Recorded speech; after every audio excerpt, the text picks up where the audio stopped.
നാം ഇന്ന് അനുഭവിക്കുന്ന ഈ നമ്മുടെ സമയവുമായി ബന്ധപ്പെട്ട വളരെ കണക്റ്റഡ് ആയിട്ടുള്ള ഒരു ഹദീസ്. സയഅതി സമാനൻ അലന്നാസ്, ഒരു കാലം വരുന്നുണ്ട്, സമൂഹം കാണാൻ പോകുന്ന ഒരു കാലം. ആ കാലത്തിന്റെ പ്രത്യേകത യതഖാറബു ഫീഹി സമാൻ, സമയങ്ങളൊക്കെ പരസ്പരം അടുത്തടുത്ത് വരും. അങ്ങനെ പറയുന്നതിന്റെ താല്പര്യം എന്താണ്? സമയങ്ങൾ അടുത്തടുത്ത് വരും.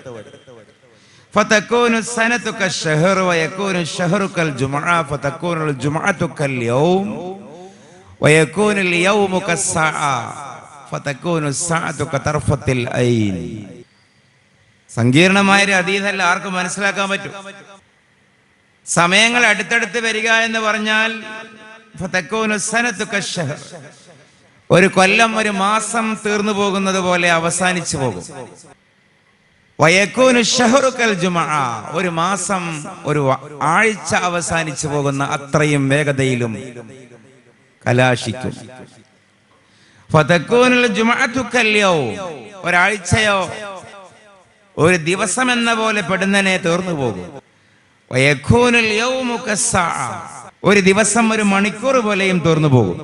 ഫതകൂനു സഅതു കതർഫത്തിൽ ഐൻ, ഒരു മണിക്കൂറാണെങ്കിൽ അത് കണ്ണ് ചിമ്മി തുറക്കുന്ന അത്രയും പെടുന്നനെയും അവസാനിച്ചു പോകുമെന്ന് സാദിഖുൽ വഅദുൽ അമീനായ മുഹമ്മദ് റസൂലുള്ളാഹി സ്വല്ലല്ലാഹു അലൈഹി വസല്ലം.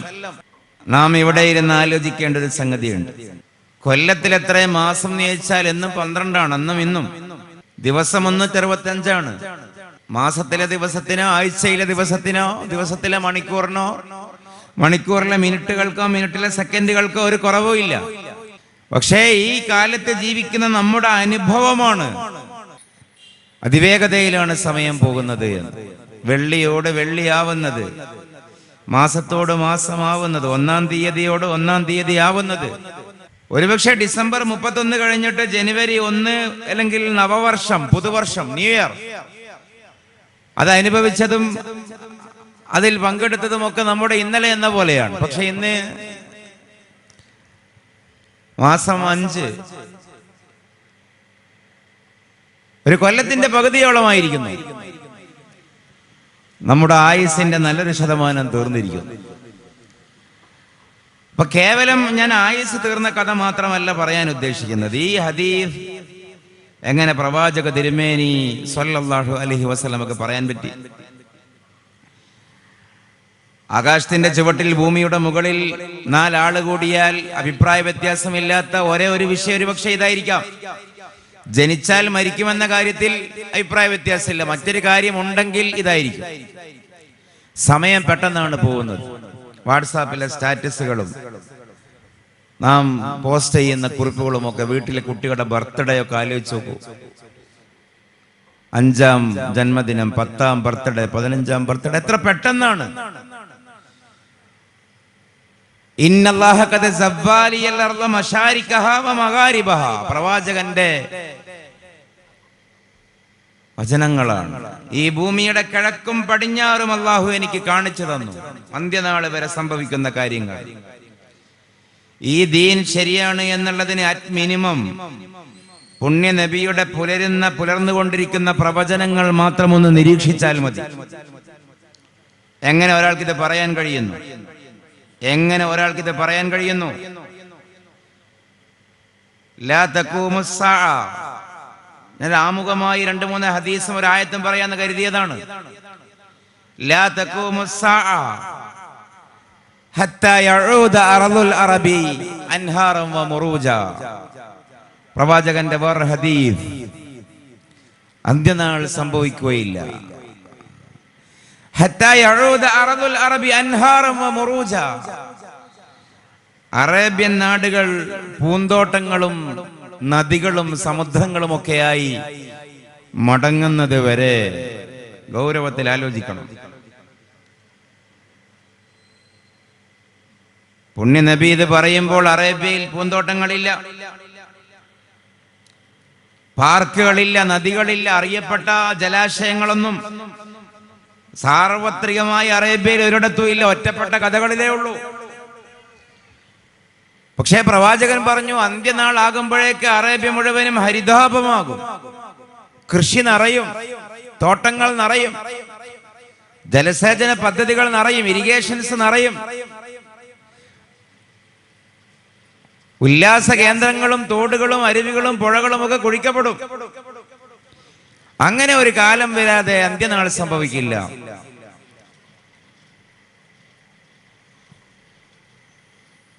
ഇന്ന് അറേബ്യയിൽ ഗൾഫിൽ പോയവർക്കറിയാം, നമ്മുടെ നാട്ടിലുള്ളതിനേക്കാൾ ഏറെ പാർക്കുകൾ അവിടെയാണ്, തടാകങ്ങൾ അവിടെയാണ്, അരുവികൾ അവിടെയാണ്, കിലോമീറ്ററുകൾ കണക്കിന് തോട്ടങ്ങളാണ്. നമ്മുടെ നാട്ടിലേക്ക് ഫ്രൂട്ട്സും പച്ചക്കറിയും ഇറക്കാൻ പോലും വിഭവങ്ങൾ ഇന്നാട്ടിനേക്കാൾ കൂടുതൽ അവിടെ വിളവ് എടുക്കപ്പെടുന്ന രീതിയിലൊക്കെയാണ് അവിടെ കൃഷിയുടെയും എല്ലാം തോട്ടത്തിന്റെയും എല്ലാം പരിവർത്തനങ്ങൾ സംഭവിച്ചത്. ഒരുപക്ഷെ പ്രവാചകൻ ഇത് പറയുന്ന കാലത്ത് അതവർക്ക് മനസ്സിലാക്കാൻ, കേട്ട സഹാബികൾക്ക് മനസ്സിലാക്കാൻ പറ്റിയിട്ടുണ്ടാകില്ല. അന്ത്യനാൾ വരെ അറേബ്യയിൽ സംഭവിക്കുന്നത് പറയുകയാണ്. ഹജ്ജിന് മുമ്പറക്കും പോയ സഹോദര സഹോദരിമാർ ഉണ്ടാകുമല്ലോ ഒരുപക്ഷെ. മദീനയിലെ മസ്ജിദുൻ നബവി, അൽ മസ്ജിദുൻ നബവി, ഇന്ന് ലോകത്തെ ഏറ്റവും മനോഹരമായ കെട്ടിടം, ലോകത്തെ ഏറ്റവും മനോഹരമായ രമ്യഹർമ്മങ്ങളിലൊന്ന്, സൗധങ്ങളിലൊന്ന്, അക്ഷരാർത്ഥത്തിൽ വെള്ളക്കൊട്ടാരമായി മാറിയ മനോഹരമായ കെട്ടിടം. പക്ഷേ നബിയുടെ കാലത്തത് എങ്ങനെയായിരുന്നു? ഈത്തപ്പനയുടെ ഓല മേൽക്കൂരയായി മേഞ്ഞ ഈത്തപ്പനയുടെ തണ്ട് തൂണാക്കി നിർത്തിയ ഒരു കേവലം ഒരു കെട്ടിടം, ഒരു കൂര. അതിലിരുന്നു കൊണ്ട് പുണ്യ നബി പറഞ്ഞൊരു ഹദീസുണ്ട്, എന്റെ ഈ വെള്ളക്കൊട്ടാരം നോക്കിയിട്ട് ദജ്ജാൽ ചോദിക്കും, എന്റെ ഈ പള്ളി നോക്കിയിട്ട് ദജ്ജാൽ ചോദിക്കും, ലിമനിൽ കസ്റുൽ അബിയദു ഹാദാ, ആരുടേതാണ് ഈ വെള്ളക്കൊട്ടാരം? ഇതൊന്നും ഒരു കേവലം കെട്ടുകഥയല്ല. ഇസ്ലാമിന്റെ ഏറ്റവും വലിയ വൃത്തി എന്ന് പറയുന്നത് അതിന്റെ ചരിത്രപരതയാണ്, അതിന്റെ സത്യസന്ധതയാണ്. നാം ഇത് 2025 ജീവിക്കുന്നതെങ്കിൽ ഇതേപോലെ ഒരു 14 നൂറ്റാണ്ട് പിറകിൽ ക്രിസ്തബ്ദം 571 ഏപ്രിൽ മാസം 21 ആമിനയുടെ മകനായി അബ്ദുള്ളയുടെ പുത്രനായി മുഹമ്മദ് ജനിക്കുന്നത്. 571 ഏപ്രിൽ മാസം 21 630 ജൂൺ 8 അല്ലെങ്കിൽ ആഗസ്റ്റ് 10 632 അള്ളാഹുവിന്റെ പ്രവാചകർ വഫാത്താവുന്നത്. 622 ജൂലൈ 19 മക്കയിൽ നിന്ന് മദീനയിലേക്ക് പോകുന്നത്. ഇതൊക്കെ ചരിത്രമാണ്, ക്രിസ്റ്റൽ ക്ലിയർ ജീവിതമാണ്, ബയോഗ്രഫിയാണ്. ഇപ്പോ ഈ CE അല്ലെങ്കിൽ AD 570 571 കാലഘട്ടം എന്ന് പറയുന്നത് ലോകത്ത് എത്ര സാങ്കേതികമായി അപരിഷ്കൃതരായിട്ടുള്ള ഉപായങ്ങളൊക്കെ നമ്മളെക്കാൾ ഒരുപാട് പിറകിലായിരിക്കും അവർ. ആ കാലഘട്ടത്തിലാണ് പറയുന്നത്, എൻ്റെ ഈ വെള്ളക്കൊട്ടാരം, എൻ്റെ ഈ മസ്ജിദ് നോക്കിയിട്ടത് ദജ്ജാൽ ചോദിക്കും, ആരതാണ് ഈ വെള്ളക്കൊട്ടാരം? അന്നത് വെള്ളക്കൊട്ടാരമല്ല, അന്നത് കേവലം ഒരു കുടിലാണ്, ഒരു കൂരയാണ്. ചെളി കൊണ്ട് ചെളിക്കട്ട അട്ടിക്ക് വെച്ച ഫോട്ടോ ഒക്കെ ഉണ്ടല്ലോ, അന്നത്തെ മോഡൽ. ഈത്തപ്പനയുടെ ഓല മേൽക്കൂരയാക്കി, ഈത്തപ്പനയുടെ തണ്ട് തൂണാക്കിയ, നിലം മുഴുവനും ശക്തമായി വെയിലറിച്ചാൽ ചുട്ടുപൊള്ളുന്ന മണൽപ്പരപ്പ്, മടമ്പുംകാല് കുത്തി നിൽക്കാൻ പോലും പറ്റാത്ത വിധം തപോഗ്രമായ മണൽപ്പരപ്പ്. മഴ പെയ്താലോ ചോർന്നൊലിക്കുകയും ചെയ്യും. ആ ഒരു ഓലമേഞ്ഞ കൂരയിലിരുന്നു കൊണ്ടാണ് നബി പറയുന്നത്, കുറെ കാലം കഴിഞ്ഞാൽ എന്റെ ഈ പള്ളി നോക്കിയിട്ട് ദജ്ജാൽ ചോദിക്കും, ലിമനിൽ കസ്റുൽ അബിയദു ഹാദാ, ആരതാണ് കേട്ടോ ഈ വെള്ളക്കൊട്ടാരം? എന്തൊരു ധൈര്യം വേണം അത് പറയാൻ. 1400 കൊല്ലത്തിന് ഇപ്പുറത്ത് വെച്ച് നാം ഈ ഹദീസ് വിശകലനം ചെയ്യുമ്പോ ഇന്ന് അക്ഷരാർത്ഥത്തിൽ അത് വെള്ളക്കൊട്ടാരമായി. രണ്ട് കാര്യമാണ് അവിടെയുള്ളത്. ഒന്ന്, ഇത് കാണാത്ത കാലത്ത് തന്നെ സ്വഹാബികൾ അത് വിശ്വസിച്ചു. അതിനാണ് ഇസ്ലാം എന്ന് പറയുന്നത്. നമ്മളും അവരും തമ്മിലുള്ള വ്യത്യാസം അവിടെയാണ്. കുറെ കാലം കഴിഞ്ഞാൽ എന്റെ ഈ പള്ളി വെള്ളക്കൊട്ടാരമാകുമെന്ന് പ്രവാചകൻ പറഞ്ഞ ഹദീസ് ഒരു കൂരയുടെ അകത്ത് വെച്ച് പറയുമ്പോ, വെയിലേൽക്കുന്ന മഴ പെയ്താൽ മഴയും കൊള്ളേണ്ടി വരുന്ന ഒരു കൂരയുടെ ഉള്ളിൽ വെച്ച് നബി അത് പറയുമ്പോ സ്വഹാബികൾ ആരും സന്ദേഹം പ്രകടിപ്പിച്ചില്ല. അങ്ങനെയൊക്കെ ആകൂ, നിങ്ങളെന്തിനാണ് ഇങ്ങനെ നടക്കാത്തത് പറയുന്നത്, തള്ളി മറിക്കുന്നത്? ഈ കൂര എങ്ങനെ വെള്ളക്കൊട്ടാരമാകാനാണ്? ഇവിടെ തിന്നാൻ പോലും വകയില്ല, ഉപരോധമാണ്. അണിയാനും ഉടുക്കാനും മാനം മര്യാദക്ക് വസ്ത്രമില്ല, യുദ്ധം ചെയ്യാൻ ആയുധമില്ല, നല്ല വാഹനമില്ല, നിലത്ത് വിരിക്കാൻ ഒരു വിരി പോലും ഇല്ല. അങ്ങനെയുള്ള ഈ പള്ളി നിങ്ങൾ എന്താ ഈ പറയുന്നത് കുറെ കാലം കഴിഞ്ഞാൽ കൊട്ടാരമാകുമെന്നോ എന്ന് ഒരു സഹാബിയും ചോദിച്ചില്ല. കാരണം അൽ ഇസ്ലാമു, എന്താണ് ഇസ്ലാം എന്ന് ചോദിച്ചാൽ അത്തസ്ദീഖു ബിമാ ജാഅ ബിഹി നബിയ്യു സ്വല്ലല്ലാഹു അലൈഹി വസല്ലം. നബി സല്ലല്ലാഹു അലൈഹി വസല്ലമ പറഞ്ഞതിനെ അപ്പടി വിശ്വസിക്കുന്നതിനാണ് ഇസ്ലാം എന്ന് പറയുന്നത്. അത് നമ്മുടെ യുക്തിക്ക് നിരക്കുന്നതാവട്ടെ നിരക്കാത്തതാവട്ടെ, അനുഭവിക്കാൻ പറ്റിയതാവട്ടെ പറ്റാത്തതാവട്ടെ, നമുക്ക് അനുഭവിക്കാൻ പറ്റിയത് മാത്രം വിശ്വസിക്കുകയാണെങ്കിൽ, അല്ലെങ്കിൽ നമുക്ക് സമ്മതമായത് മാത്രം വിശ്വസിക്കുകയാണെങ്കിൽ പിന്നെ അതിന് വിശ്വാസം എന്ന് പറയോ?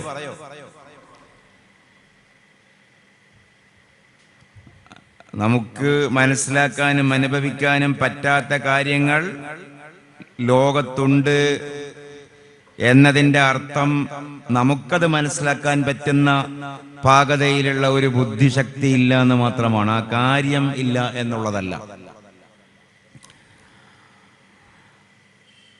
അപ്പൊ എല്ലാ കാര്യവും, ഏത് വിഷയം എടുത്ത് നോക്കിയാലും ആത്യന്തികമായി അതിന്റെ ഒരു മടക്കം എങ്ങോട്ടേക്കാണെന്ന് ചോദിച്ചാൽ ഇസ്ലാമികമായി അത് റസൂലുള്ള പറഞ്ഞിട്ടുണ്ടോ എന്നുള്ളതാണ്. നമുക്കത് സമ്മതമാണോ അല്ലേ എന്നുള്ളതല്ല. അതുകൊണ്ടാണ് ഏതിനും ഒരു നിർവചനം ഉണ്ടാകുമല്ലോ. ഏതൊരു വിഷയത്തിനും, ഒരു പ്രത്യയശാസ്ത്രമാകട്ടെ, ഒരു തിയറി, ലോകത്ത് ഏതൊരു സിദ്ധാന്താണെങ്കിലും അതിനൊരു നിർവചനം ഉണ്ടാകും. ഇസ്ലാമിന്റെ നിർവചനം ഇതാണ്, തസ്ദീഖ് ബിമാ ജാഅ ബിഹി നബി, നബി പറഞ്ഞതിനെ വിശ്വസിക്കുക. അത് ശരിയായിരിക്കും. പിൽക്കാലം അത് കാണുന്നു, പക്ഷെ കാണാതെ അവർ വിശ്വസിച്ചു.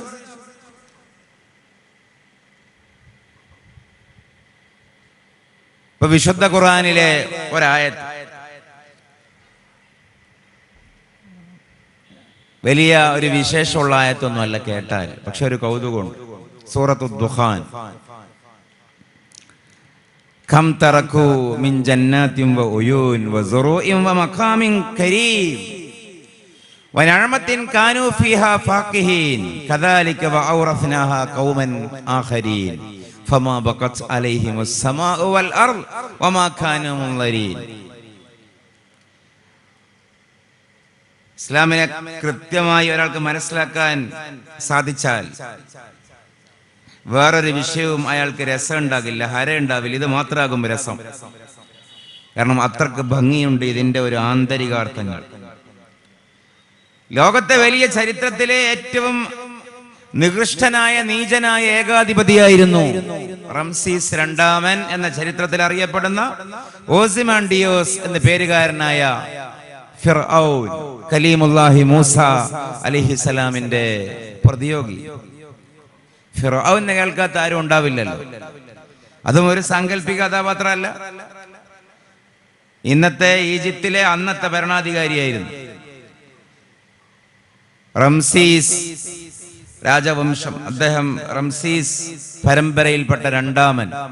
അദ്ദേഹത്തിന്റെ പേര് ഓസിമണ്ടിയോസ്. ഞാനാണ് ദൈവം എന്നാണ് അദ്ദേഹം പറഞ്ഞത്. അദ്ദേഹം ഒരു ഭൗതികവാദിയാണ്. മൂസ അലൈഹിസ്സലാം കണ്ണുകൊണ്ട് കാണാത്തൊരു അള്ളാഹുവിനെ അല്ലേ പരിചയപ്പെടുത്തുന്നത്?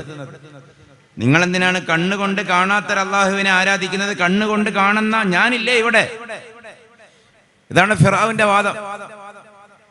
നിങ്ങൾക്ക് വേണ്ടതൊക്കെ ഞാൻ തരുന്നില്ലേ? ജീവിക്കാൻ ആവശ്യമായതൊക്കെ, ഭക്ഷണം തരുന്നു, പാർപ്പിടം തരുന്നു, ആനുകൂല്യങ്ങൾ തരുന്നു. പിന്നെ എന്തിനാണ് അനുഭവിക്കാൻ പറ്റുന്ന ഞാനുണ്ടായിരിക്കെ അനുഭവിക്കാൻ പറ്റാത്ത മറ്റൊരു ദൈവം? ഇതാണ് അദ്ദേഹത്തിന്റെ വാദം. ഇത്രയും വലിയ അഹംഭാവിയും ധിക്കാരിയും ഒക്കെ ആയിരുന്ന ഫിർഔൻ ഒടുവിൽ, ഞാൻ ആ കഥ പറയുകയല്ല, റെഡ് സീ അല്ലേ, എന്താണ്, ചെങ്കടലിൽ വെച്ച് മരിക്കുകയാണ് ചെയ്യുന്നത്. ഈ കാര്യം ഉണർത്തിക്കൊണ്ട് ഖുർആൻ ഒരു പരാമർശം നടത്തി. കടലിൽ മുങ്ങി നശിച്ച ഫിർഔനെ കുറിച്ച് ഖുർആൻ ഒരു പരാമർശം നടത്തി. എന്താ പരാമർശം?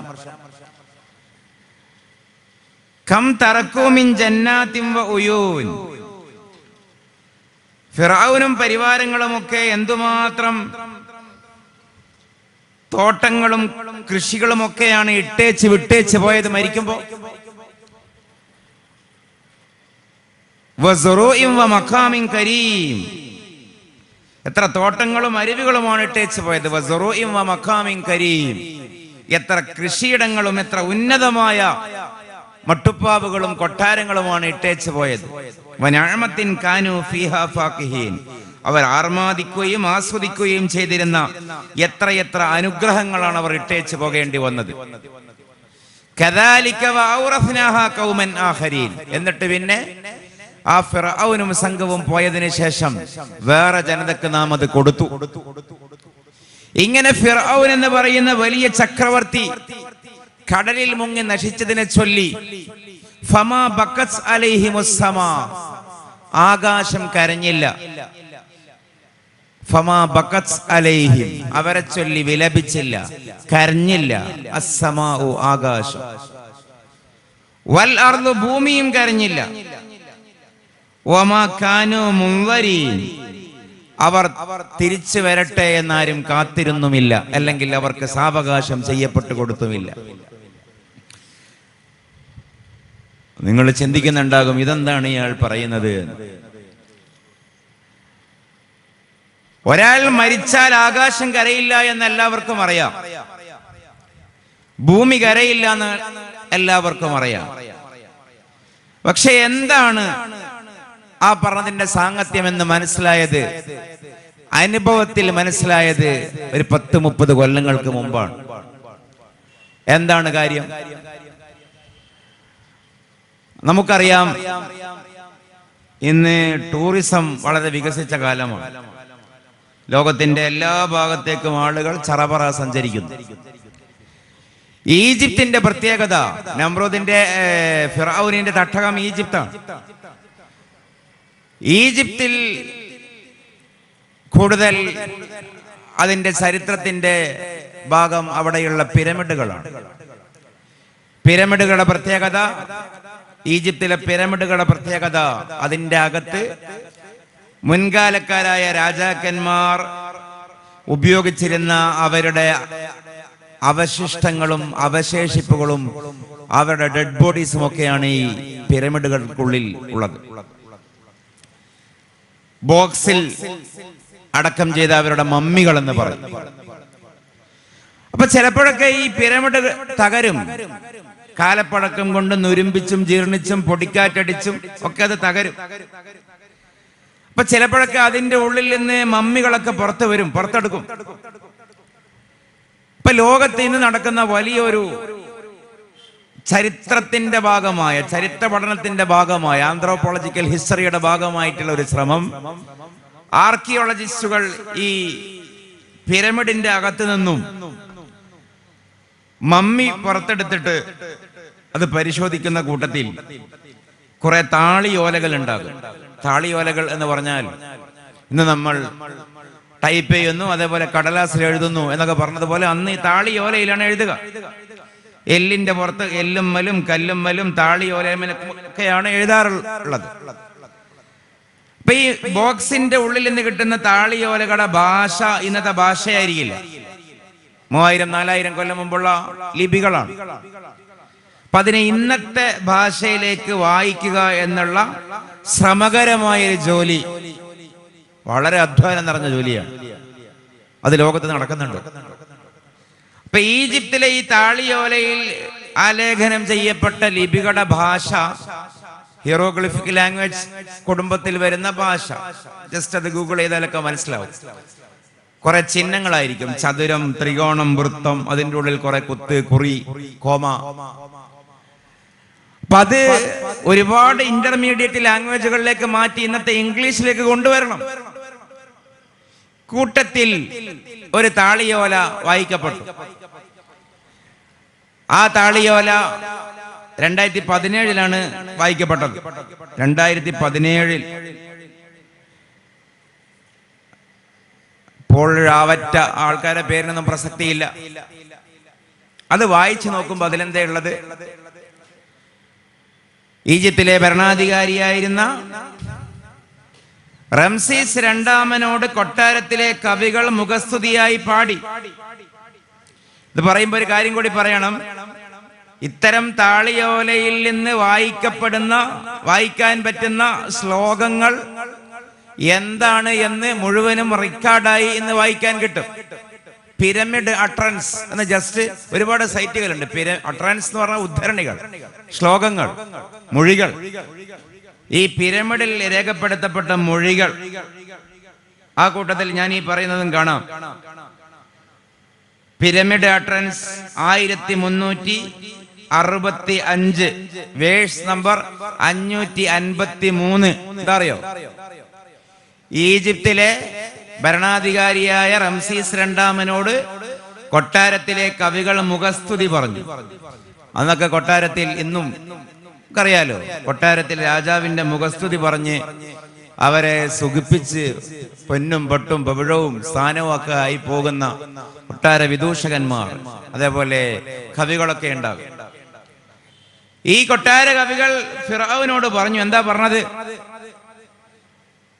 നിങ്ങളൊക്കെ വലിയ വലിയ ആൾക്കാരാണ്. നിങ്ങളൊക്കെ മരണപ്പെട്ടാൽ ആകാശം കരയും. നിങ്ങളൊക്കെ മരണപ്പെട്ടാൽ ഭൂമിയും കരയും. പിരമിഡ് അട്രൻസ് 1365 വേഴ്സ് നമ്പർ 553 എന്താ?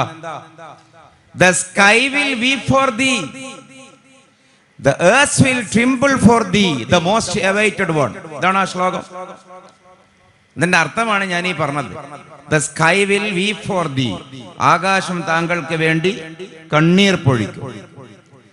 The earth will tremble for thee, ഭൂമി നിങ്ങൾക്ക് വേണ്ടി കരഞ്ഞു വിറക്കും.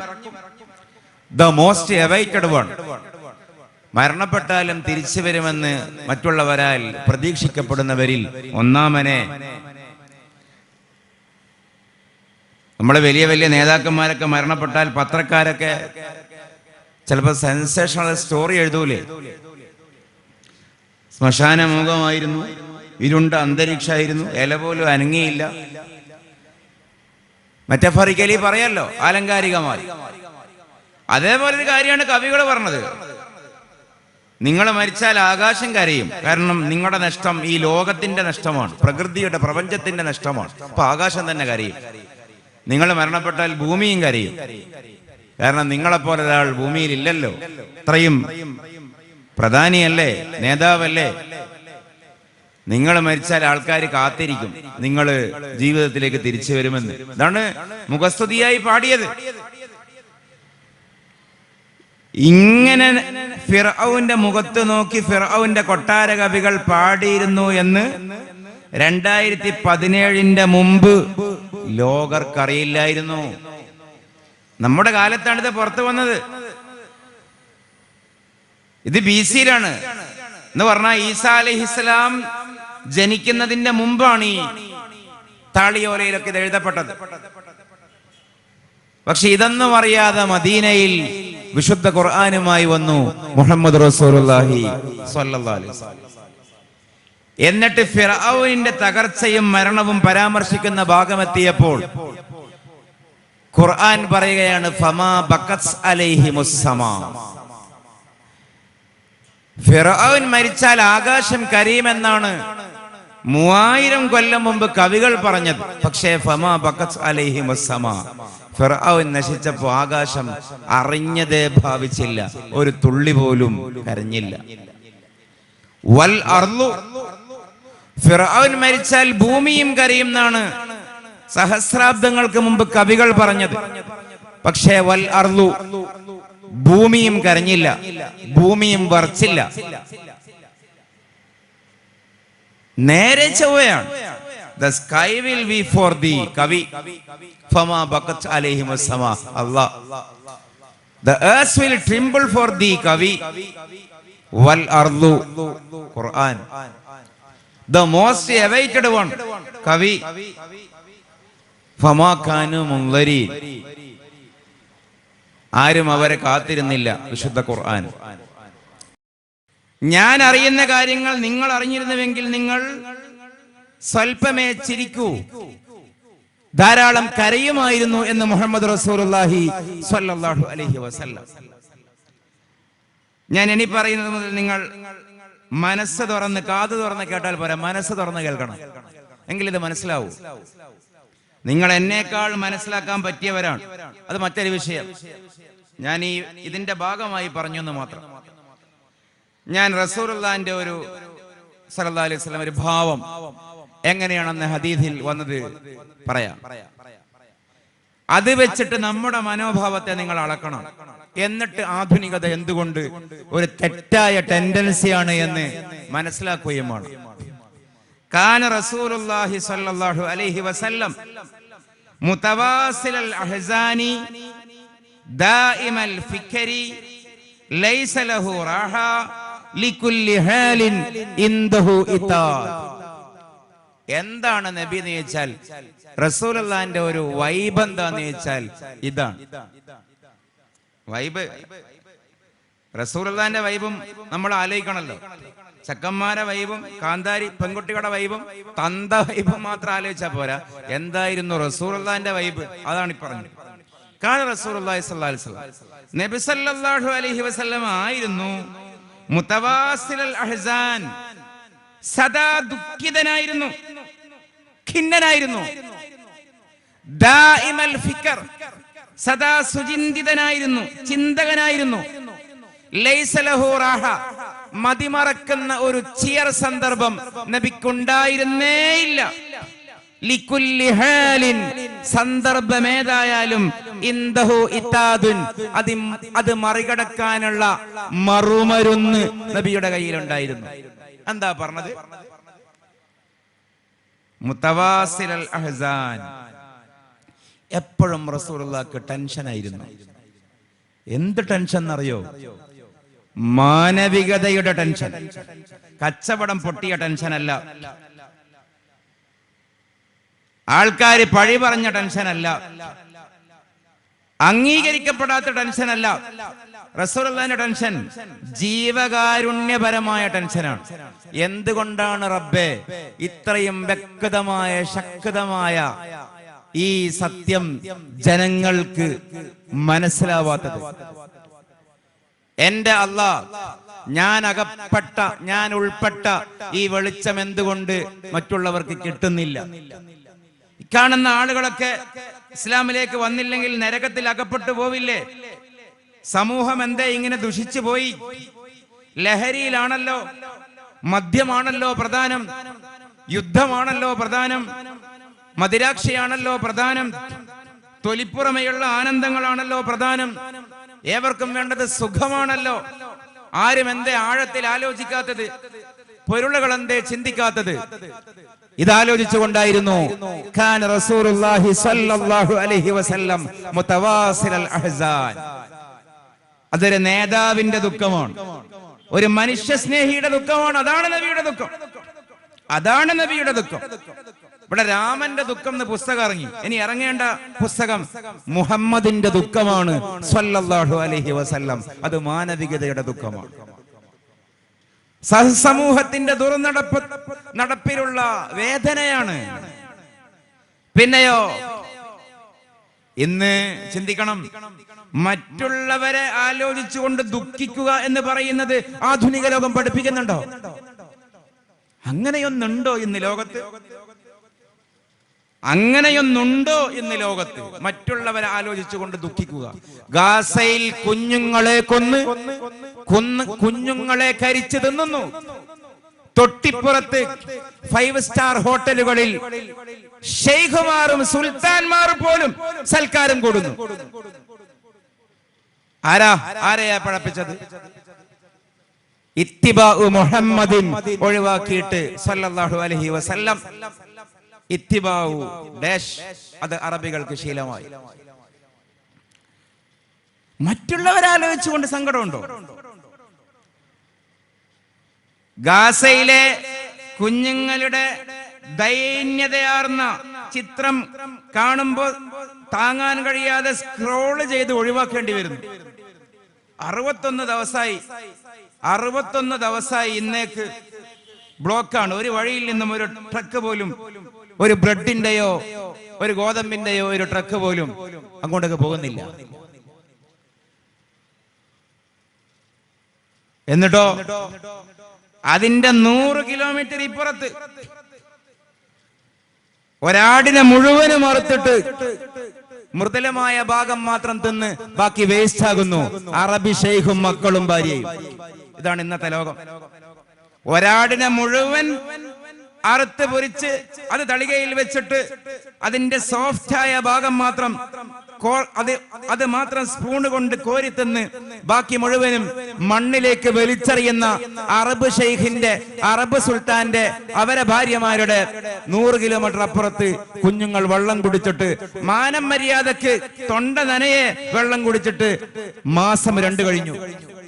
ഇന്നത്തെ ലോകത്തിന് മുസ്ലിങ്ങളെ അവസ്ഥ ഇതാണെങ്കിൽ ബാക്കി പറയണ്ടല്ലോ.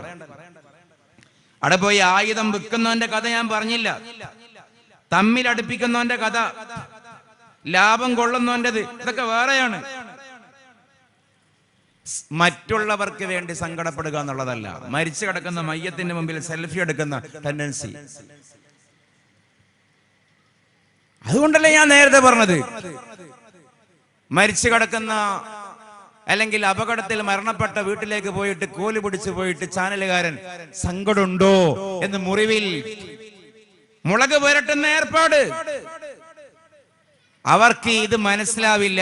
മുതവാസിലൽ അഹ്സാൻ, മനുഷ്യന്റെ ദുഃഖം വായിച്ച മനുഷ്യന്റെ പേരാണ് മുഹമ്മദുൻ സ്വല്ലല്ലാഹു അലൈഹി വസല്ലം.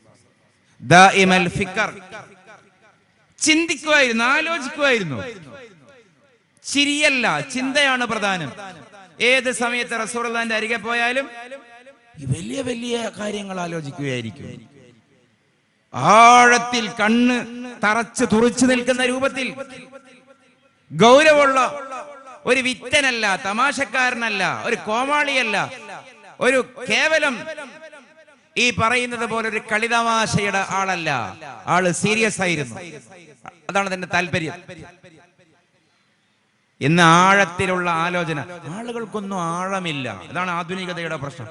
നമ്മൾ ഒരാളെ കാണുമ്പോ കാണുന്ന തന്നെ അയാൾ കുറെ ചിരിക്കും, കുറെ പറയും, കുറെ തിന്നും, കുറെ കഥ പറയും, കഥ കേൾക്കും, കോമഡി ആസ്വദിക്കും, കുറെ ഫോണിൽ സ്ക്രോളും. ഒരു ദിവസം കൂടി കഴിഞ്ഞ് പിറ്റേന്നായി അന്നും അത് തന്നെ, പിറ്റേന്നായി അന്നും അത് തന്നെ. അതിനപ്പുറത്തൊന്നില്ല. ഒരു മനുഷ്യനെയും ആഴമുള്ള ഡെപ്തുള്ള മനസ്സിനെ ആഴമുള്ള മനുഷ്യനാക്കാൻ ആധുനികത ഒന്നും ചെയ്യുന്നില്ല. തൊലിപ്പുറമെയുള്ള ഉപരിപ്ലവമായ മനുഷ്യന്മാർ. എപ്പോഴും ഈ പറയുന്നത് പോലെ നല്ലത് തിന്നാൻ കിട്ടണം, നല്ലത് കുടിക്കാൻ കിട്ടണം, നല്ലത് ഉടുക്കാൻ കിട്ടണം, നല്ല സുഖങ്ങൾ കിട്ടണം, അത്രമാത്രം. അവിടെയാണ് റസൂലുള്ളാഹിന്റെ ഫിലോസഫി എന്ന് വേറെ. ലൈസ ലഹു റാഹ, മതിമറക്കുന്ന ഒരു സന്ദർഭം റസൂലുള്ളാഹിക്ക് ഉണ്ടായിട്ടില്ല. വിശ്രമിക്കുന്ന ഒരു സമയം പ്രവാചകൻ ഉണ്ടായിട്ടില്ല. പക്ഷേ അധികം കരയുന്ന നബി, വിഷണ്ണനായ നബി, ദുഃഖിക്കുന്ന നബി, സങ്കടപ്പെടുന്ന നബി, മൗനം പാലിക്കുന്ന നബി, ആഴമുള്ള നബി, ആഴമുള്ള നബി, ആഴി പോലെ ആഴമുള്ള നബി, ഡീപ് പ്രൊഫറ്റ് സല്ലല്ലാഹു അലൈഹി വസല്ലം. പക്ഷേ ലികുല്ലി ഹാലിൻ ഇൻദഹു ഇതാദുൻ, ഏത് പ്രതിസന്ധിയും മറികടക്കാനുള്ള വിൽ പവറും മനോബലവും ആ നബിക്കുണ്ടായിരുന്നു. പുതിയ സമൂഹത്തിന് അതില്ല. ഇസ്ലാം വേറിട്ട് നിൽക്കുന്ന പോയിന്റ് അതാണ്. മാർക്ക് കുറഞ്ഞാൽ ആത്മഹത്യ, MDMA കാശ് കിട്ടാതായാൽ കോടാലി സ്വന്തം മാതാവിന്റെ നെഞ്ചത്ത്, വിചാരിച്ച പെണ്ണിനെ കെട്ടിച്ചു കൊടുക്കാതായാൽ കുടുംബം മൊത്തം പെട്രോൾ ഒഴിച്ച് കത്തിക്കുന്ന മനോഭാവം, വാക്ക് മാറിയാൽ കാമുകിക്ക് നേരെ പെട്രോളും മണ്ണെണ്ണയും ഒഴിച്ച് കത്തിക്കുന്ന വേറെ അതിതീവ്ര സാഡിസം. ഇതൊക്കെയാണ് ഇന്നത്തെ ടെൻഡൻസി എങ്കിൽ മറികടക്കാൻ കുട്ടികൾക്ക് പറ്റുന്നില്ല. മറികടക്കാൻ പറ്റുന്നില്ല. ഗൗരവത്തിൽ ആലോചിക്കൂ. ജിമ്മിന് പോകുന്ന മക്കളാണ്, 6 പാക്ക് മക്കളാണ്, ജോഗിങ്ങിന് പോകുന്ന മക്കളാണ്. വെയിറ്റ് കരുതിയതിനേക്കാൾ 1 കിലോ കൂടിയാൽ ടെൻഷനാണ് കുട്ടികൾക്ക്. ആൺകുട്ടികൾക്കും പെൺകുട്ടികൾക്കും ടെൻഷനാണ്. 3 കിലോ കൂടി വെയിറ്റ്, ഇനി ഈ മാസം കുറക്കണം. ഇതൊക്കെയാണ് പ്രധാന ചർച്ച. മുഖത്തിന്റെ തെക്ക് വടക്കേ മൂലയിൽ ഒരു ചെറിയ കുരു വന്നു, ഒരു ദിവസം മൊത്തം ടെൻഷനാണ്. അത്രയും സ്വന്തം ശരീരത്തെ, സ്വന്തം ഇമേജിനെ, പ്രതിച്ഛായയെ, ഷോയെ പൂജിക്കുകയും അതേസമയം മാനസികമായിട്ട് ഒരു ബലവും ഇല്ല, ഒരു ബലവും ഇല്ല, ഒരു ബലവും ഇല്ല. വിചാരിച്ച പോലെ നടക്കാതായാൽ മൂക്കുമ്മൽ ശുണ്ടീന്റെ സ്ഫോടനാത്മകമായിട്ടുള്ള ബോംബുകളാണ് ഓരോ കുട്ടിയും. എന്റെ കുട്ടി, നിന്റെ കുട്ടി, നമ്മുടെ കുട്ടി എന്ന് പറയുന്നത് ഓരോ ആൽഫ ജൻ കുട്ടിയും ശുണ്ടീന്റെ ബോംബുകളാണ്, ദുർവാശീന്റെ ബോംബുകളാണ്. കയ്യിൽ നിന്ന് ഫോണ് വാങ്ങിയാ പൊട്ടിത്തെറി. പറഞ്ഞ സാധനം പറഞ്ഞ സമയത്ത് കൊടുത്തില്ലെങ്കിൽ പൊട്ടിത്തെറി.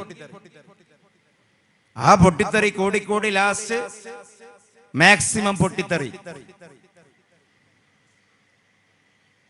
ഇത് വെറുതെ പറയണോ? പറയുമ്പോഴോ red belt, blue belt, black belt, brown belt, pink belt, ഇനി ബെൽറ്റ് ബാക്കിയില്ല. അവിടെയാണ് ഇതുള്ളത്. ഉറക്കം എഴുന്നേറ്റ് നോക്കിയപ്പോ ഒരു കഥ കൂടി പറയാം. എഴുന്നേറ്റ് നോക്കിയതല്ല, എന്തോ ദേഹത്ത് തടയുന്നത് പോലെ തോന്നിയിട്ട് ഉറക്കം തെളിഞ്ഞതാണ് മുത്ത് മുഹമ്മദ് മുസ്തഫ സല്ലല്ലാഹു അലൈഹി വസല്ലം. നോക്കുമ്പോഴുണ്ട് ഒരു വാള് പിടിച്ചിട്ട് ഒരാൾ ഇങ്ങനെ നിൽക്കുന്നുണ്ട്. ഉറക്കം തെളിഞ്ഞപ്പോ കാണുന്ന കാഴ്ച അതാണ്.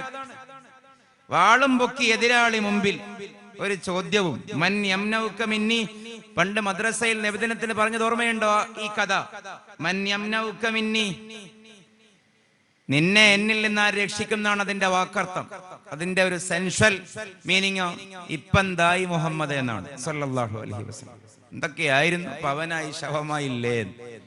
ഇനിയിപ്പൊ ഞാൻ വിട്ടുവീഴ്ച ചെയ്യാതെ ഉടലും തലയായി നീ പോവില്ലല്ലോ മുഹമ്മദേ. അള്ളാഹു, ജിബ്രീല്, വഹയ്യ്, ആകാശം, ഗൈബ്, എന്തൊക്കെയായിരുന്നു. ഇനി പറാമൻ യംനൗക മിന്നി, നീ എങ്ങനെ കഴിച്ചലാകും?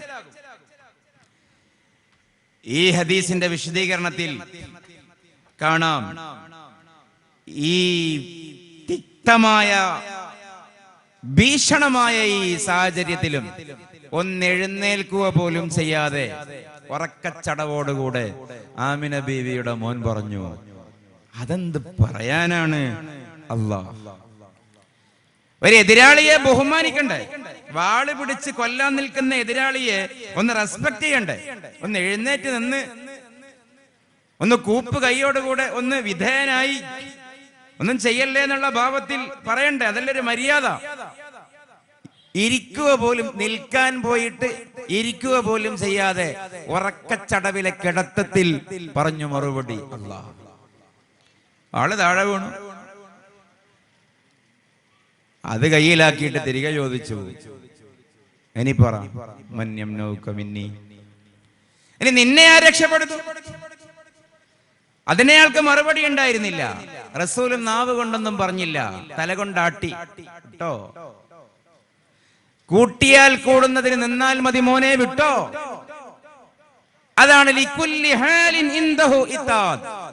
സിക്സ് പാക്ക് ഇല്ല, ജിമ്മിന് പോയിട്ടില്ല, പൊടി തിന്ന് വീർപ്പിച്ചിട്ടില്ല, ജോഗിങ്ങിന് പോയിട്ടില്ല, എബിളിസത്തിന്റെ ആളല്ല, ഫിസിക്കലിസത്തിന്റെ ആളല്ല, ഒന്നുമില്ല. പക്ഷേ മനസ്സിന് ഉറപ്പുണ്ടായിരുന്നു മുത്തു മുഹമ്മദ് മുസ്തഫ സ്വല്ലല്ലാഹു അലൈഹി വസല്ലം. നേരെ മാറ്റം.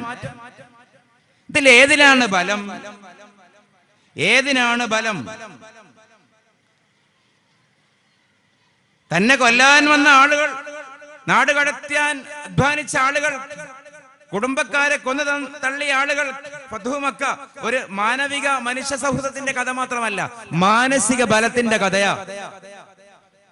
നിങ്ങൾ ആരെയും ഞാൻ കൊല്ലുന്നില്ല. ആയിരക്കണക്കിന് എതിരാളികളെ മുമ്പിൽ കിട്ടിയപ്പോ റസൂല് പറഞ്ഞല്ലോ, ഫദ്ഹബു അൻതുമുത്വലകാ ലാ തസ്രീബ അലൈക്കുമുൽ യൗം. ഇന്ന് നിങ്ങളെ കൊല്ലുന്നില്ല, പോകൂ, പോയിക്കോളൂ. ഇത് റസൂലുള്ളാഹിന്റെ മനുഷ്യ സ്നേഹത്തിന്റെ കഥയായി നിർത്തരുത്. ഇത് മനുഷ്യ സ്നേഹത്തിന്റെ കഥയേക്കാൾ അത് മനഃശക്തിയുടെ കഥയാണ്.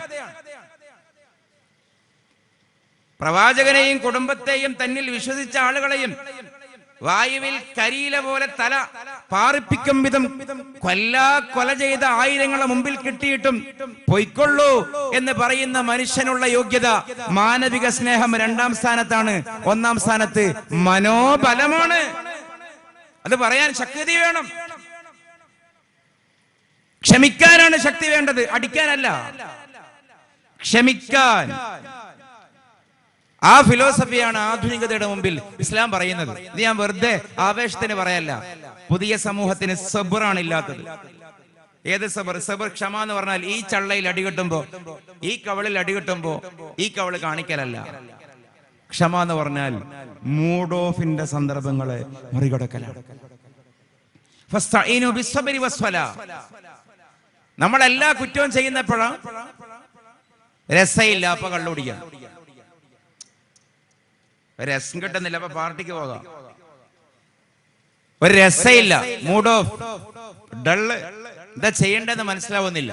ഇതിലൊരു കാര്യം ചെയ്യാം, അവളെ കൂട്ടി പോകാം, അവന്റെ കൂടെ പോകാം, ഒരു ദിവസം കറങ്ങി വരാം, ആരും കാണില്ല, കോളേജ് കട്ടാക്കാം, വാതിൽ കുറ്റിയിടാം, ഇൻസ്റ്റാഗ്രാമിൽ ചാറ്റ് ചെയ്യാം എന്നതിൽ തുടങ്ങിയിട്ട് ലഹരി ഉപയോഗിക്കാം, സിന്തറ്റിക് അടിക്കാം, നാർക്കോട്ടിക് അടിക്കാം, MDMA, എന്തൊക്കെയാ ഉള്ളത്, എനിക്ക് അതിന്റെ പേരറിയില്ല, എന്തൊക്കെയുണ്ടോ അതിലേക്കൊക്കെ സ്ലിപ്പ് ആവുന്ന പോയിന്റ് ഏതാ? രസം കിട്ടുന്നില്ല ലൈഫിൽ. നോർമൽ ലൈഫിൽ രസം കിട്ടുന്നില്ല. അപ്പോ സമാന്തരമായ രസം തേടി പോവുകയാണ്. അവിടെയാണ് ഇസ്ലാമിന് പറയാനുള്ളത് 2 കാര്യം. ഒന്ന്, എപ്പോഴും ഭൗതികമായി മനുഷ്യന് രസം കിട്ടരുത്. മൂഡ് ഓഫും ജീവിതത്തിന്റെ ഭാഗമാണ്. പറയും, നിങ്ങൾ മനസ്സിലാവണം. മൂഡ് ഓഫും ജീവിതത്തിന്റെ ഭാഗമാണ്. രസം കിട്ടാത്ത നേരങ്ങൾ, അപ്പൊ ഒന്നുകിൽ കിടന്നുറങ്ങണം. എല്ലാ മൂഡ് ഓഫിന്റെ സന്ദർഭം മറികടക്കണം. ഇപ്പൊ എനിക്ക് രസം കിട്ടുന്നില്ല, കുറച്ചു നേരം വെയിറ്റ് ചെയ്യുക, നിസ്കരിക്കുക, ഒളവ് ചെയ്യുക, ചിന്തിക്കുക, വായിക്കുക, പ്രാർത്ഥിക്കുക, ഒന്നും ചെയ്യാതെ ഇരിക്കുക. ഇതൊക്കെ ലൈഫിന്റെ ഭാഗമാണ്. അതൊന്നും ചെയ്യരുത്. എന്നിട്ട് നീ ഈ പൊടി മണക്കണം, വെള്ളം അടിക്കണം. അത് ആധുനികത. എന്താ പ്രശ്നം അറിയോ? പിന്നെ രസം കിട്ടാൻ വെള്ളം അടിച്ചോണ്ട് നിൽക്കണം, പൊടി മണത്തോണ്ട് നിൽക്കണം, പെണ്ണിന്റെ കൂടെ കറങ്ങിക്കൊണ്ട് നിൽക്കണം, ആണിന്റെ കൂടെ ചാടിക്കൊണ്ട് നിൽക്കണം. അതാ പിന്നെ പ്രശ്നം. അതിന്റെ വാലിഡിറ്റി തീരുമ്പോ പിന്നെ അത് എക്സ്റ്റെൻഡ് ചെയ്യാൻ റിപ്പീറ്റ് ചെയ്യേണ്ടി വരും. മനുഷ്യനെ മനുഷ്യനല്ലാതാക്കും. ലൈഫ് വീണു പോകും. ഒറ്റ ലൈഫേ ഉള്ളൂ, ഒറ്റ ലൈഫേ ഉള്ളൂ, ഒറ്റ ജീവിതമേ ഉള്ളൂ. ആലോചിക്കേണ്ടതുണ്ട്. അപ്പൊ ഖുർആൻ പറഞ്ഞു, ഫസ്തഈനു ബിസ്സബ്ർ. നീ ആ മൂഡ് ഓഫിന്റെ നേരങ്ങളെ നീ മറികടക്ക്, നീ എന്നെ ആലോചിക്കും. അല്ലാഹ് പറയുകയാണ്, നിനക്കിപ്പോ രസം കിട്ടുന്നില്ലെങ്കിൽ എന്നെ ആലോചിക്കും. നീ ഒളോടുക്ക്, 2 റക്അത്ത് സുന്നത്ത് നിസ്കരിക്ക്, നീ സുജൂദ് ചെയ്യ്, നീ ഖുർആൻ ഓത്, നീ എന്റെ അടുത്തേക്ക് വാ, പ്രതീക്ഷയോടെ വാ. 10-40 കൊല്ലം കഴിഞ്ഞാൽ, 10-20 കൊല്ലം കഴിഞ്ഞാൽ, 5-10 കൊല്ലം കഴിഞ്ഞാൽ നീ എന്റെ അടുത്തേക്ക് വരാനുള്ളവനല്ലേ? നിനക്ക് ലഹരിയായി ഞാൻ പോരെ? ലാസ്റ്റ് വിഷയം പറയാൻ പറഞ്ഞത് കൊണ്ടാണ് ലഹരിയിലേക്ക് കൺക്ലൂഷൻ ചെയ്യാം. എല്ലാ ഫ്ലക്സിലും ഇപ്പൊ അതാ ഉള്ളത്.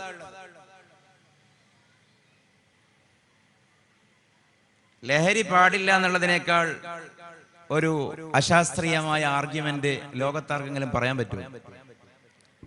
നിങ്ങൾ പറ. ലഹരി പാടില്ല, മനുഷ്യർ ലഹരി ഉപയോഗിക്കരുത് എന്ന് പറയുന്നതിനേക്കാളും അശാസ്ത്രീയമായ ഒരു മാനവിക വിരുദ്ധമായ പ്രസ്താവനയില്ല. മനുഷ്യന്റെ ഫണ്ടമെന്റൽ നീഡുകളിൽ ഒന്നാണ് ലഹരി. ഞാൻ എവിടെയും പറയുന്ന ഒരു കാര്യമാണത്. മനുഷ്യന്റെ ഒന്നാമത്തെ ആവശ്യം ഉറങ്ങലാണ്, രണ്ടാമത്തെ ആവശ്യം മൂത്രമൊഴിക്കലാണ്, മൂന്നാമത്തെ ആവശ്യം വെള്ളം കുടിക്കലാണ്, നാലാമത്തെ ആവശ്യം കാഷ്ടിക്കലാണ്, അഞ്ചാമത്തെ ആവശ്യം ഭക്ഷണം കഴിക്കലാണ്, ആറാമത്തെ ആവശ്യം കുട്ടികൾക്കും വൃദ്ധന്മാർക്കും വസ്ത്രമാണ്, മധ്യപ്രായക്കാർക്ക് ലൈംഗികതയാണ്. ഇപ്പൊ 7ഉം 6ഉം അങ്ങനെയായി. എട്ടാമത്തെ ആവശ്യം പാർപ്പിടമാണ്, ഒരു വീടോ ഒരു കൂടോ ഒരു പൊത്തോ കടന്നിറങ്ങാൻ ഒരു കൂര. 9ാമത്തെ ആവശ്യം വിനോദമാണ്. വിനോദം 4 വിധം: കലാ, കായികം, സംഗീതം, ലഹരി. ഈ 12 ആവശ്യമാണ് 2 കാലുള്ള എല്ലാ ജന്തുക്കളുടെയും ആവശ്യം, ആണാകട്ടെ പെണ്ണാകട്ടെ. ഇത് 13ാമത്തെ ആവശ്യം വരൂല, 11ലേക്ക് ചുരുങ്ങുകയില്ല. ഈ പറഞ്ഞ 12 ആവശ്യം മസ്റ്റാണ്. 12 ഉണ്ടാവും. അപ്പൊ പിന്നെ ശ്വാസോച്ഛ്വാസം ഒന്ന് ചിന്തിക്കണ്ട. ശ്വാസം കഴിക്കുന്ന മനുഷ്യന്റെ ആവശ്യമാണ് എണ്ണുന്നത്. അപ്പൊ മനുഷ്യന്റെ ഫണ്ടമെന്റലായ ചോദനകളിൽ പെട്ടെന്നാണ് വിനോദം, എന്റർടൈൻമെന്റ്, രസം. അതെന്നെ 4 കലാപരമായ രസങ്ങൾ കിട്ടണം, കായികം കിട്ടണം, സംഗീതം കിട്ടണം, ലഹരി കിട്ടണം. ഈ ലഹരി മനുഷ്യന്റെ അടിസ്ഥാന ആവശ്യമല്ലേ? അടിസ്ഥാന ആവശ്യമായ ലഹരി പാടില്ല എന്ന് പരിശുദ്ധ ഇസ്ലാം ഒരിക്കലും പറയില്ല. മറിച്ച് നിങ്ങൾ ആലോചിച്ച് നോക്കൂ, ഈ ആദ്യം പറഞ്ഞ 11 ആവശ്യവും ഇസ്ലാം ഒന്നുകിൽ വാജിബാക്കി, അല്ലെങ്കിൽ സുന്നത്താക്കി, അല്ലെങ്കിൽ വ്യവസ്ഥയോടെ ഹലാലാക്കി. ഉറങ്ങൽ നിർബന്ധമാണ്. ഞാൻ ഉറങ്ങൂല എന്നൊരാൾ തീരുമാനിച്ചാൽ ഹറാമാണ്. വെള്ളം കുടിക്കൽ, മൂത്രയിക്കൽ, എന്റെ ബ്ലാഡർ പൊട്ടട്ടെ മൂത്രയിക്കൂലാന്ന് തീരുമാനിക്കൽ ഹറാമാണ്. മുട്ടിയെ മൂത്രയിക്കണം. വെള്ളം കുടിക്കൽ നിർബന്ധമാണ്, കാഷ്ടിക്കൽ നിർബന്ധമാണ്, ഭക്ഷണം കഴിക്കൽ നിർബന്ധമാണ്, വസ്ത്രം വ്യവസ്ഥ ഉണ്ട്, നിർബന്ധമാണ്, സെക്സ് സുന്നത്താണ്, വീട് സുന്നത്താണ്, ഒരവസ്ഥയിൽ നിർബന്ധമാണ്. ഇനി അടുത്തയിലേക്ക് പോയാലോ, കല പറ്റുന്നതും പറ്റാത്തതുണ്ട്, കായികം പറ്റുന്നേ പറ്റാത്തതുണ്ട്, സംഗീതം രാഗം പറ്റുന്നേ പറ്റാത്തതുണ്ട്. പക്ഷെ ലഹരി മുഴുവനും ഇസ്ലാം ഭൗതികമായത് ഹറാമാക്കി. എന്തുകൊണ്ട്?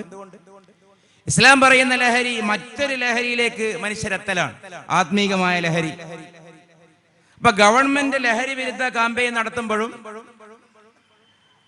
അല്ലെങ്കിൽ സന്നദ്ധ സംഘടനകൾ നടത്തുമ്പോഴും, മതസംഘടനകൾ നടത്തുമ്പോഴും, മഹല്ല് കമ്മിറ്റി നടത്തുമ്പോഴും അപൂർണമാവുക എപ്പോഴാണെന്ന് ചോദിച്ചാൽ, ലഹരി പാടില്ല എന്ന് പറഞ്ഞ് നിർത്താൻ പാടില്ല, സമാന്തര ലഹരി ഇസ്ലാം പരിചയപ്പെടുത്തി കൊടുത്തു. ഇസ്ലാം 2 ഘട്ടം ഘട്ടമായിട്ടാണ് കള്ള് നിരോധിച്ചതെന്ന് എപ്പോഴും നമ്മളൊക്കെ കേൾക്കാറുണ്ട്. ആദ്യകാലത്ത് മദ്യം കുടിക്കാൻ പറ്റുമായിരുന്നു. കള്ള് കുടിച്ചിട്ട് ഇമാമത്ത് നിന്ന കഥകൾ പോലും ഉണ്ട്. സഹാബികളുടെ കാലത്ത് കള്ളും കുടിച്ച് ഇശാ നിസ്കരിച്ചു, ഓതിയ സൂറത്ത് കുല്യ അയ്യുഹൽ കാഫിറൂൻ, ഇതൊക്കെ ലാസ്റ്റ് വന്നത്. കുല്യ അയ്യുഹൽ കാഫിറൂൻ, കുല്യ അയ്യുഹൽ കാഫിറൂൻ കുടിയന്മാരല്ലാത്ത ആളുകൾ ഓതിയാൽ തന്നെ ചിലപ്പോൾ തീരില്ല. ലാഅബ്ദു മാതഅബ്ദുൻ വട്ടം കറങ്ങാൻ നല്ല ചാൻസ് ഉണ്ട്. ഇതിൽ കള്ള് കുടിയൻ ഓതിയാലോ ഒരിക്കലും തീരൂലല്ലോ. അങ്ങനെ ഒരു അനുഭവം ഉണ്ടായി. ആ നിസ്കാരം കഴിഞ്ഞപ്പോഴാണ്, ആ ഒരു കോണ്ടക്സ്റ്റിലാണ് ലാ തഖറബു സ്വലാത്ത വഅൻതും സുഖാറ എന്ന് പറയുന്ന ആയത്തിറങ്ങുന്നത്. നിങ്ങൾ നിസ്കരിക്കുമ്പോഴെങ്കിലും കള്ള് കുടിക്കാതെ വരണമേ എന്നാണ് അതിന്റെ താല്പര്യം. മുഴുകുടിയന്മാർ നിസ്കരിക്കുമ്പോൾ കുടിക്കാത്തൊരു സ്ഥിതി വന്നു. പിന്നീട് മാസങ്ങൾക്ക് ശേഷം കള്ള് പൂർണ്ണമായി ഇസ്ലാം നിരോധിച്ചു. എന്തിനാണ് അവിടെ മാസങ്ങൾ വെയിറ്റ് ചെയ്തതെന്നറിയോ? കള്ള് കുടിക്കാതെ നിസ്കരിക്കാൻ വന്നപ്പോ ഇവർക്കൊരു ബദൽ ആനന്ദം, ലഹരി കിട്ടിത്തുടങ്ങി. ബോധത്തിൽ അള്ളാഹുവിനെ ഓർത്തപ്പോ, യാ അല്ലാഹ്, ഞാനിപ്പോ ആരെ മുമ്പിലാണ് നിൽക്കുന്നത്? ആരെ മുമ്പിലാണ് ഞാൻ ഈ സുജൂദ് ചെയ്യുന്നത്? ആരെ മുമ്പിലാണ് ഞാൻ ഈ മുഖവും നെറ്റിയും മൂക്കും കൈപ്പള്ളകളും കാൽമുട്ടും കാൽവിരലുകളും കൊണ്ടുപോയി പതിപ്പിക്കുന്നത്?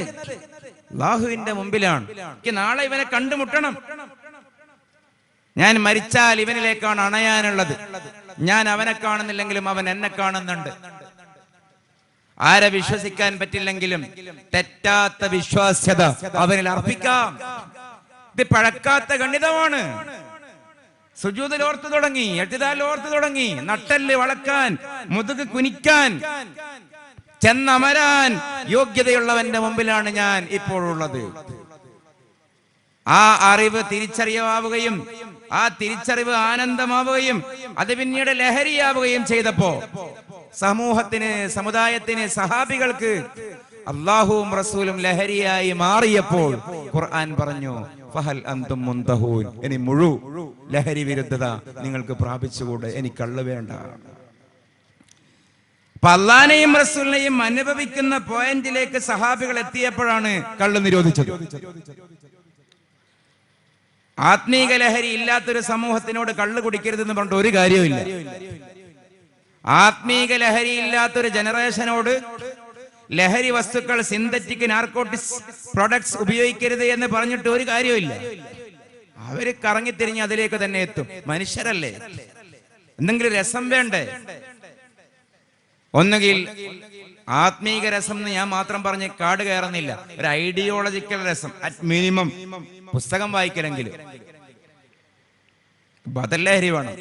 അപ്പൊ എപ്പോഴും ബാക്കിയാകുന്ന ലഹരിയാണ് നമ്മുടെ ചർച്ച. അത് ആത്മീകമാണ്, അല്ലാഹുവാണ്, റസൂലാണ്.